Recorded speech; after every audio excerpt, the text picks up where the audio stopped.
Hello everyone, how are you all? I hope you all are very well. Welcome back to my channel, Mind Tales English channel में आपका बहुत बहुत स्वागत है। Students, today we are going to learn subject verb agreement.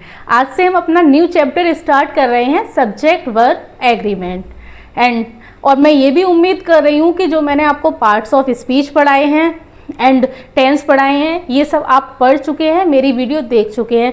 जिन लोगों ने मेरी videos देख चुकी हैं तो वो इसको सब्जेक्ट वर्ब एग्रीमेंट को बहुत अच्छे से समझ पाएंगे। चलिए समझते हैं कि इस टॉपिक में है क्या। देखिए, सब्जेक्ट वर्ब एग्रीमेंट इसका मतलब क्या होता है। सबसे पहले हम मीन समझते हैं। कोई भी चैप्टर है पहले उसी का मीन समझ लेते हैं कि इसका मतलब क्या होता है। सब्जेक्ट वर्ब एग्रीमेंट का मतलब होता है सब्जेक्ट के साथ वर्ब का एग्रीमेंट। मीन्स कि जो सब्जेक्ट है और जैसी उसको नीड है इस टाइप की वर्ब उसको मिलना वो होता है एग्रीमेंट। ये में सब्जेक्ट वर्ब का एग्रीमेंट हो गया। एंड अब मैंने आपको बताया था, देखिए पहले मैं वीडियोस में भी बताती आ रही हूँ, सारे चैप्टर क्या होते हैं इसमें कनेक्टेड होते हैं। तो जो मैं बताऊंगी वो पीछे से भी बताऊंगी। मीन्स कुछ ऐसे भी आएंगे टॉपिक जो पहले मैंने बता दिए होंगे लेकिन वो भी इसमें बताने कंपलसरी रहेंगे। देन समझते हैं। देखिए, अब सबसे पहले समझेंगे कि हमारा कोई भी सेंटेंस है तो उसमें सब्जेक्ट प्लस वर्ब होना जरूरी है। मीन्स कि जो वर्ब है सब्जेक्ट के बिना वर्ब नहीं है एंड वर्ब के बिना सब्जेक्ट नहीं है। मीन्स कोई भी हम सेंटेंस लिखेंगे तो उसमें सब्जेक्ट और वर्ब का होना कंपलसरी होता है, क्योंकि सब्जेक्ट होगा, सब्जेक्ट कैसा है हमें पहचानना है कि सब्जेक्ट कैसा है, उसी के अकॉर्डिंग हमें वर्ब लगानी है। वर्ब V1 आएगी, V2 आएगी, V3 आएगी, इस टाइप से कौन बताएगा हमें? सब्जेक्ट ही तो बताएगा कि उसको वर्ब कैसी चाहिए, किस वर्ब की उसको नीड है, सब्जेक्ट बताएगा।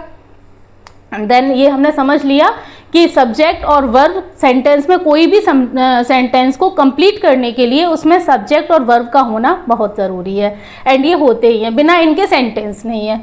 अब हम समझते हैं। अब आप समझेंगे कि मैडम ये तो बहुत इजी है कि सब्जेक्ट है, सिंगुलर सब्जेक्ट होता है तो उसके साथ हम सिंगुलर वर्ब लगा देते हैं।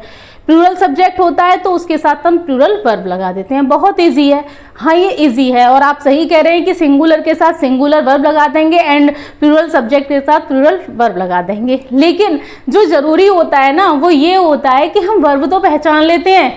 वर्ब तो हमें पता होती है कि ये V1 है, V2 है, V3 है या फिर V4 है, ये सब हम पहचान लेते हैं। बट जो हमें परेशानी आती है ना, जो दिक्कत आती है वो क्या पहचानने में आती है? सब्जेक्ट पहचानने में आती है। एक्चुअल में जब तक हम सब्जेक्ट नहीं पहचान पाएंगे, ये सिंगुलर सब्जेक्ट है, प्लूरल सब्जेक्ट है, तो उसके साथ हम वर्ब कैसे लगा पाएंगे, कैसे उसका एग्रीमेंट हो पाएगा? तो हमें इसमें ये भी समझना है कि सब्जेक्ट हम पहचानेंगे कैसे कि ये सिंगुलर है, प्लूरल है। और एक्चुअल में कोई सेंटेंस तो ऐसे आ जाते हैं जिसमें स्टूडेंट्स पजल हो जाते हैं कि इसमें सब्जेक्ट कौन सा है, वो सब्जेक्ट ही नहीं पहचान पाते हैं।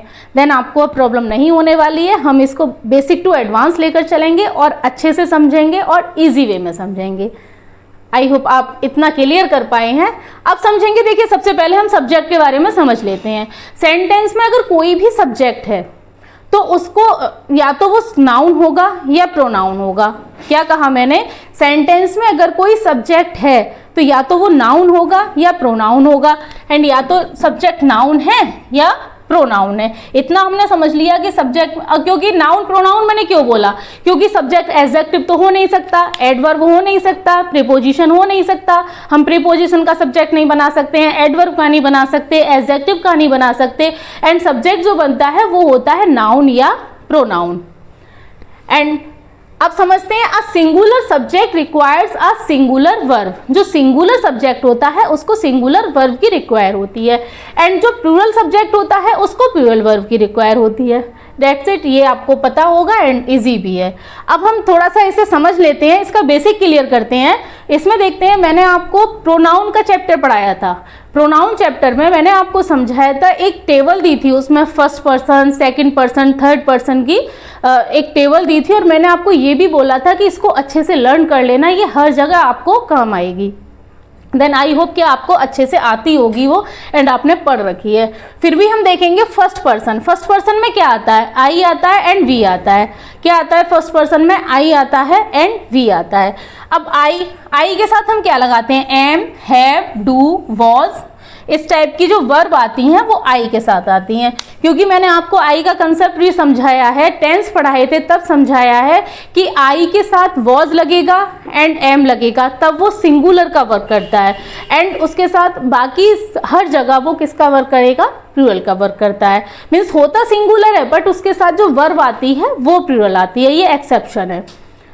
एंड अब वी हो गया, वी के साथ हम कौन सी वर्ब लगाते हैं, या तो आर लगा सकते हैं, हैव लगा सकते हैं, डू लगा सकते हैं, वर लगा सकते हैं, अकॉर्डिंग टू नीड। जो भी नीड होगी, जिस वर्ब की नीड होगी तो हम उसमें प्लूरल वर्ब ही लगाएंगे। एंड सेकंड पर्सन देखेंगे, सेकंड पर्सन में सिर्फ यू आता है, तो यू के साथ हम क्या क्या लगा सकते हैं, आर लगा सकते हैं, हैव लगा सकते हैं, डू लगा सकते हैं, वर लगा सकते हैं, एंड ये प्लूरल भी होता है। अब आप देखिए कि जो यू होता है सेकंड पर्सन में, ये प्लूरल का भी काम करेगा एंड सिंगुलर का भी काम करेगा। तो यहाँ पे भी प्लूरल में भी मैंने यही सब लिख रखा है, यू के साथ आर, हैव, यू, वर, ये सब आता है। एंड समझेंगे आगे, एग्जाम्पल भी समझाऊंगी कि ये सिंगुलर एंड प्लूरल का वर्क कैसे करता है यू। एंड थर्ड पर्सन में क्या आता है, ही, शी, इट, ये तीनों आते हैं और ये तीनों क्या होते हैं, सिंगुलर होते हैं। इज, हैज, डज, वॉज, ये सब किस इनके साथ लगते हैं, ही, शी, इट के साथ लगते हैं। एंड जो प्लूरल में आता है थर्ड पर्सन में, वो दे आता है, दे के साथ क्या क्या लगता है, आर, हैव, डू, वर, ये प्लूरल फॉर्म है एंड ये सिंगुलर फॉर्म है। अब देखिए आई के साथ वॉज लगेगा, एम लगेगा, तब ये सिंगुलर है। एंड आई होप आप आई का कंसेप्ट तो समझ पाए होंगे, मैंने उसमें टेंस में भी बहुत अच्छे से समझाया था। अब देखिए यू को देखिए, यू हमारा सिंगुलर भी होता है एंड प्लूरल भी होता है। कैसे होता है हम एग्जाम्पल से क्लियर करेंगे। अब मैंने आपको बोला यू आर स्टूडेंट्स, तो यहाँ पर क्या हो गया, स्टूडेंट्स बहुत ज़्यादा हैं, मीन्स एक से ज़्यादा हैं स्टूडेंट्स, तो वहाँ पर भी मैंने स्टूडेंट्स का यूज़ किया है। तो यहाँ पर आर का यूज़ हुआ है। आर हर एक सिचुएशन में इसके साथ प्लूरल वर्ब ही लगेगी यू के साथ, अगर सिंगुलर हो तब भी एंड प्लूरल हो तब भी। कैसे लगेगी देखेंगे। देखिए स्टूडेंट्स आ रहा है तब भी हमने यहाँ पे आर लगाया है कि इसका मतलब है कि जो यू यूज़ हुआ है वो एक से ज़्यादा लोगों के लिए यूज़ हुआ है, वहाँ पे जो स्टूडेंट्स हैं वो एक से ज़्यादा हैं। अगर कोई एक ही स्टूडेंट्स होगा तो उसको भी तो मैं यही बोलूँगी you are a student.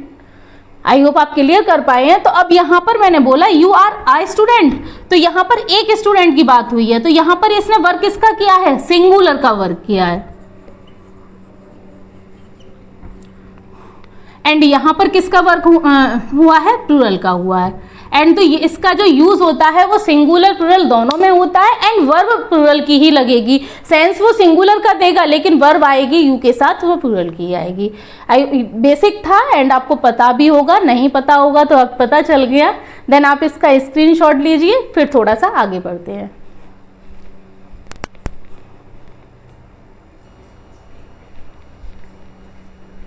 Next समझते हैं स्टूडेंट्स। अब रूल्स पे आते हैं कि इसमें अभी हमने बेसिक सीखा है और बेसिक टू एडवांस ही चलेंगे। सबसे पहले बेसिक से बेसिक रूल हम लेंगे। देखिए सबसे पहले मैंने लिया है सिंगुलर सब्जेक्ट किसकी नीड करता है, सिंगुलर वर्ब की करता है, and plural subject plural verb की करता है। एग्जाम्पल देख लेंगे, he is a good boy, तो देखिए ही है सिंगुलर है और उसके साथ इज आया है, सही है। दे है उसके साथ आर आया है, ये भी सही है, दे आर प्लेयर्स। अब थोड़ा सा देखिए स्टेप थोड़ा आगे बढ़ते हैं, अब इसको समझते हैं। देखिए जहां पर सिंगुलर नाउन होगा और बीच में एंड होगा और फिर उसके बाद सिंगुलर नाउन होगा, मीन्स सिंगुलर नाउन एंड और फिर सिंगुलर नाउन, तो वहां पर जो वर्ब की नीड होगी वो प्लूरल वर्ब की नीड होगी। देखो मैंने लिख रखा है प्लूरल वर्ब। एग्जाम्पल से समझेंगे। जैसे मैंने बोला Ram and Rohit are best friends, तो यहाँ पे राम सिंगुलर है एंड रोहित सिंगुलर है, लेकिन एंड ने क्या किया है, इनको जोड़ दिया है, इनको प्लूरल बना दिया है, और प्लूरल बना दिया है तो यहाँ पर वर्ब कैसी आएगी, प्लूरल आएगी। देन नेक्स्ट देखेंगे, you and I are going to market, you and I तुम और मैं मार्केट जा रहे हैं। एंड देखिए यहाँ पे यू है सिंगुलर है एंड आई है सिंगुलर है। यू का मैंने अभी आपको कंसेप्ट बताया था, ये सिंगुलर के लिए भी यूज होता है एंड प्लूरल के लिए भी यूज होता है, बट यहाँ पर किसके लिए यूज हुआ है, ये सिंगुलर के लिए यूज हुआ है। एंड अब यहाँ पे आई है, अब ये दोनों हैं यू एंड आई मिलकर प्लूरल बन गए तो यहाँ पर प्लूरल वर्ब आ गई। अब आप यहाँ पे देखिए कि यहाँ पे आई आया हुआ है लेकिन आई के साथ यहाँ पे आर आया हुआ है है ना। जब यही क्वेश्चन, इस टाइप से ही क्वेश्चन जब एग्जाम में आते हैं ना, तो और एग्जामिनर क्या करता है, यहाँ पर एम लगा के देगा और बच्चों को लगेगा कि ये सही है, आई के साथ एम है, क्योंकि एग्जाम में जल्दबाजी इतनी करते हैं, बहुत जल्दी से क्वेश्चन पढ़ते हैं। एंड हमें ये गलती नहीं करनी है, हमें पूरा पढ़ना है। देखिए यहाँ पर ये दोनों एंड से जुड़े हैं, जब ये दोनों एंड से जुड़े हैं तो यहाँ पर आर का यूज होगा, एम का नहीं होगा, क्योंकि यहाँ पर प्लूरल वर्ब आएगी। देखिए लग रहा है ना अजीब सा कि आई के साथ भी यहाँ पे आर आ गया, यही तो सब्जेक्ट वर्ब एग्रीमेंट है, यही चीज तो हमें समझनी है। एंड नेक्स्ट देखेंगे, rice, wheat and pulse are available here. Means rice, wheat and pulse ये सब अलग अलग कैटेगराइज के हैं, अलग अलग इनको बता रखा है कि राइस है, व्हीट है एंड पल्स है, यहाँ पर अवेलेबल है। देन फिर यहाँ पर किसका यूज हुआ है, प्लूरल वर्ब का यूज हुआ है। आई होप आपको ये क्लियर हुआ है। अब नेक्स्ट पे चलते हैं। नेक्स्ट देखते हैं, देखो इसको, इस कंसेप्ट को समझेंगे, बहुत अच्छे से समझेंगे इसको। Singular noun plus and plus singular noun और इसके साथ वर्ब आएगी सिंगुलर वर्ब। अभी मैंने क्या बोला, प्लूरल वर्ब आ रही है, singular noun and singular noun है, दोनों सिंगुलर सिंगुलर है, बीच में एंड लगा हुआ है, प्लूरल वर्ब आई है। लेकिन यहाँ पर ध्यान देंगे, यहाँ पर मैंने सिंगुलर वर्ब बोला है। क्यों बोला है कि अगर एज अ पेयर, अगर दोनों सिंगुलर नाउन है, एंड से जुड़े हुए हैं एंड वो एज अ पेयर काउंट किए जा रहे हैं, एज अ पेयर कंसीडर किए जा रहे हैं, तो और फिर उसको हम सिंगुलर सब्जेक्ट मान लेते हैं। जब ये एज अ पेयर कंसीडर किए जाते हैं तो उनको सिंगुलर ही सब्जेक्ट माना जाता है, और सिंगुलर सब्जेक्ट माना जाएगा तो ऑब्वियसली सिंगुलर सब्जेक्ट माना जा रहा है, तो सिंगुलर सब्जेक्ट के साथ सिंगुलर वर्ब आएगी। अब एग्जाम्पल से समझते हैं। आ हॉर्स, देखिए आ हॉर्स हो गया एंड कैरिज हो गया, मतलब घोड़ा और गाड़ी, इज रेडी नाउ। अब एग्जामिनर क्या करेगा, यहाँ पे आर लगा के दे देगा, बच्चों को लगेगा, जो नहीं अच्छे से तैयारी करते हैं तो उनको लगेगा एक तो घोड़ा हो गया, अलग से गाड़ी हो गई, मीन्स दोनों चीज हैं। लेकिन नहीं, ये किस में कंसीडर हो रहा है, ये एक पेयर में कंसीडर हो रहा है, और पेयर में कंसीडर हो रहा है तो इसको हम पूरा क्या मान लेंगे, एक सिंगुलर सब्जेक्ट मान लेंगे। एंड सिंगुलर सब्जेक्ट मानेंगे तो सिंगुलर सब्जेक्ट के साथ सिंगुलर वर्ब आती है। देन एक और देख लेंगे, bread and butter is cheap food. Bread और बटर है चीप फूड है, सस्ता फूड है। तो मीन्स देखिए ब्रेड हो गया एंड बटर हो गई, दोनों अलग अलग हैं, एंड से जुड़े हुए हैं, सिंगुलर भी हैं, और यहाँ पर किसका यूज हुआ है, इज का यूज हुआ है। क्यों हुआ है, क्योंकि ये पेयर में आया हुआ है, पेयर में आया हुआ है। और हमें कैसे पता चला कि ये पेयर में आया है, ये ऐसे आया, इज चीप फूड मीन्स खाने की बात हो रही है, तो खाएंगे तो उसको साथ साथ ही खाएंगे। ऐसा तो नहीं है कि ब्रेड हमने अभी खा ली और उसके थोड़ी देर बाद हम बटर खा रहे हैं। अगर हम ब्रेड बटर खा रहे हैं तो ब्रेड बटर दोनों साथ साथ ही खाएंगे, उससे लगाकर ही खाएंगे। इसलिए यहाँ पर जब ये फूड की बात आती है तो इसको किस में कंसीडर किया जाता है, इसको पेयर में कंसीडर किया जाता है। एंड नेक्स्ट देखेंगे, राइस एंड करी इज माई फेवरेट डिश। अब राइस एंड करी हो गई, चावल और करी। अब ऐसा तो नहीं है पहले चावल खा लेंगे फिर उसके बाद करी खाएंगे, ऐसा नहीं है। मीन्स कि हम इसको पेयर में कंसीडर कर रहे हैं। यहाँ पर ये किस चीज में, पेयर में है। जब ये पेयर में है तो इसके साथ क्या आएगा, इज आएगा, क्योंकि ये सिंगुलर सब्जेक्ट माना जाएगा। लेकिन इसी में बच्चे पजल कहाँ रहते हैं, इसको ध्यान से समझेंगे। मैंने नीचे क्या लिखा है, but not as a pair.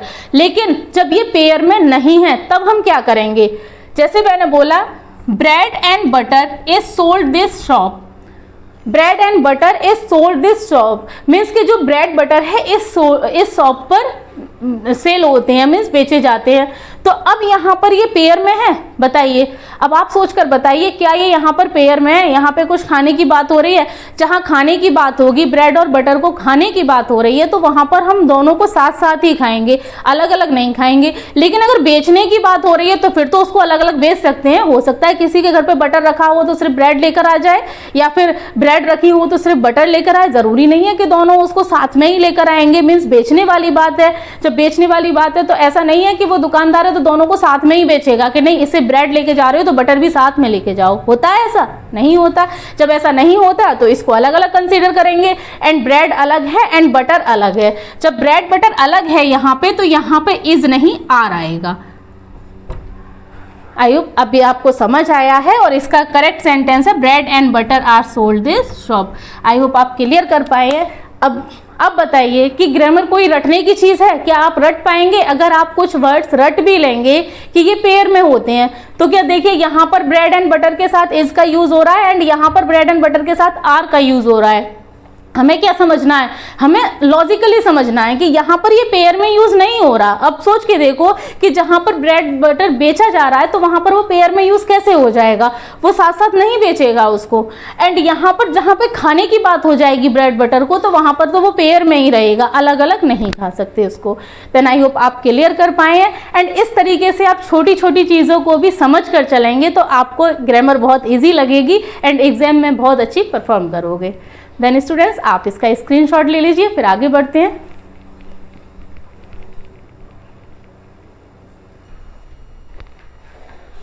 अब नेक्स्ट देखते हैं स्टूडेंट्स, देखिए सिंगुलर नाउन होगा प्लस बीच में क्या होगा, और होगा, एंड नहीं होगा, और होगा, एंड फिर से सिंगुलर नाउन होगा, तो वहां पर जो वर्ब लगेगी वो लगेगी सिंगुलर वर्ब, क्योंकि यहाँ पर और का क्या मीन्स होता है, या तो ये या तो ये मीन्स, और अगर बीच में लग गया, एंड बीच में लग गया तो एंड दोनों को जोड़ देता है, मीन्स दोनों हैं। लेकिन जहां पर और लग जाता है तो वहां पर एक का दोनों और लग गया तो दो दिए हुए हैं, तो उसका मतलब एक हो गया कि इनमें से एक। एग्जाम्पल से समझेंगे, रीता और Gita has gone to school, means या तो रीता या फिर गीता स्कूल जा चुकी है। रीता गीता में से कोई एक स्कूल गई है। जब एक है, एक ही का सेंस आएगा तो वर्ब कौन सी लगेगी, सिंगुलर लगेगी। एक और एग्जाम्पल देख लेंगे, मिस्टर वर्मा और mister Sharma was take the class, means या तो मिस्टर वर्मा ने क्लास ली थी या फिर मिस्टर शर्मा ने क्लास ली थी, मीन्स दोनों में से एक ने क्लास ली थी, दोनों ने, ये नहीं है कि दोनों ने क्लास ली थी। यहाँ पे एंड आता, अगर यहाँ एंड होता तब हम यहाँ पे वर्ड लगाते, बट यहाँ पे और है तो यहाँ पे वॉज लगाएंगे। आई होप स्टूडेंट्स आज हमने जितने भी रूल सीखे 2-3 ये आपको समझ आए होंगे। देन और ये वीडियो आपको कैसी लग रही है, और आप कमेंट करके ज़रूर बताइए कि ये लग कैसी रही है आपको वीडियो, आपको अच्छा लग रहा है, नहीं लग रहा, समझ आ रहा है, नहीं आ रहा, आप कमेंट करके ज़रूर बताइए। एंड ये चैप्टर बहुत ही इंपॉर्टेंट है, इसको आपको स्किप नहीं करना है, इंपॉर्टेंट है। अब इसमें देखिए कि जो मैंने पढ़ा दिया है, पहले पार्ट्स ऑफ स्पीच पढ़ा दिए हैं एंड टेंस पढ़ा दिए हैं, तो इन सबसे ही रिलेटेड इसमें आएगा, लेकिन इसमें हम वो पढ़ेंगे जो कॉम्पिटेटिव एग्जाम में हमारा आता है, जिस टाइप से वो एग्जामिनर क्वेश्चन देता है। जैसे हमें पजल करता है, वो पजल कर देता है कि सब्जेक्ट हम कैसे पहचाने, वो स्टूडेंट्स को एकदम पजल कर देता है। जब तक हम बेसिक नहीं पढ़ते हैं, कंसेप्ट क्लियर नहीं करते हैं, तब तक नहीं कर पाते हैं। एंड आई होप आप समझ पा रहे हैं एंड आपको क्लास भी अच्छी लग रही होगी। देन स्टूडेंट्स इसके 2 से 3 वीडियो आएंगे, ये वाला वीडियो तो थोड़ा छोटा हो गया, लेकिन इससे 2-3 वीडियो और आएंगे, उसमें हम सब्जेक्ट वर्ब एग्रीमेंट का चैप्टर खत्म कर देंगे। एंड स्टूडेंट्स ये क्लास आपको कैसी लगी आप कमेंट करके ज़रूर बताइए। मिलते हैं नेक्स्ट वीडियो में। Thanks for watching this video.